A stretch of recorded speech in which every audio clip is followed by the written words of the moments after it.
Everyone wants an unhurried life. The everyday sacred rhythms of elevating your view of God and elevating your view of others will step by step, day by day, walk you down the road to peace. The real question for you is, what do you want more? You want God's plan that requires effort, attention, sweat, sacrifice, and yes, even separation from the pleasures of this world? Do you want God's plan that leads to life that few find? Or are you content with what's comfortable? With what's okay with your friends and your family? What society says you need to keep as your top priority, which is serving yourself? Which path do you want to take? Sometimes I think the hardest part of change is seeing where you want to go is so far off and not knowing how to get from where you are to the place you want to go. You got to lace up your shoes.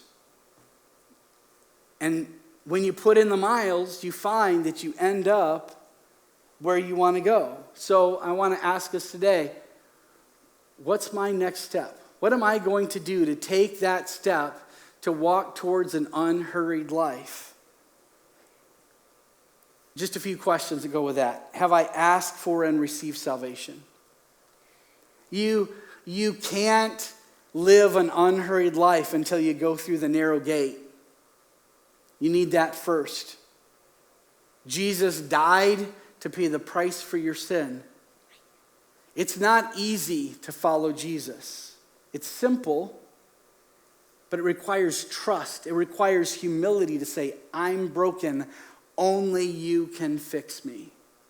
Have you received that gift? Have you asked and received that?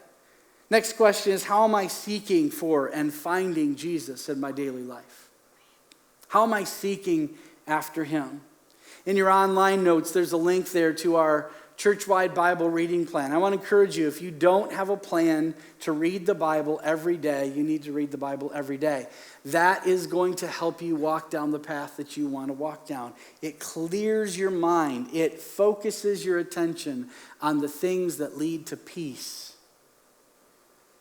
What doors am I knocking on so they will be open?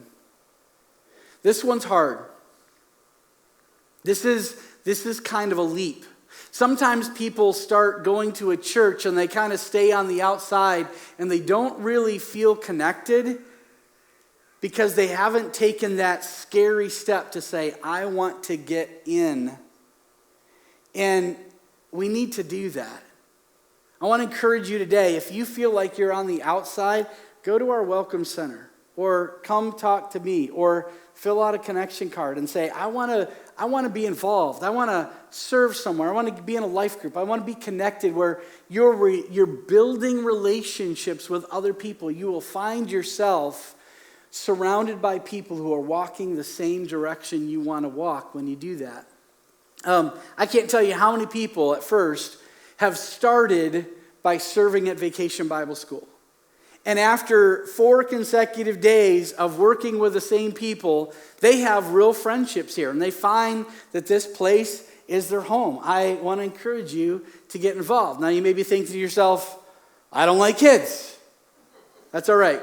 I guarantee you we can find a place for you to be involved in Vacation Bible School and not have to deal with kids.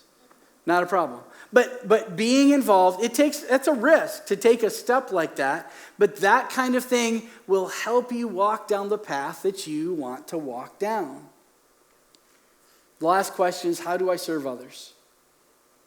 We are elevating our view of God by seeking after him. We're elevating our view of others by serving other people. I want to encourage you, if you don't do this really well, maybe you love God, but you find yourself walking around in a circle because you're not taking that other step. Maybe get a journal and just start writing down, this is who I serve today. And when you get to the end of the day and you start to write and you're like, oh, I don't remember serving anybody today. Close the book, get up, and go serve somebody. Then come back and write it down again. But you have the opportunity to do those things. You take those steps, and it takes you where you want to go. God wants you to live an unhurried life. Grab your sneakers,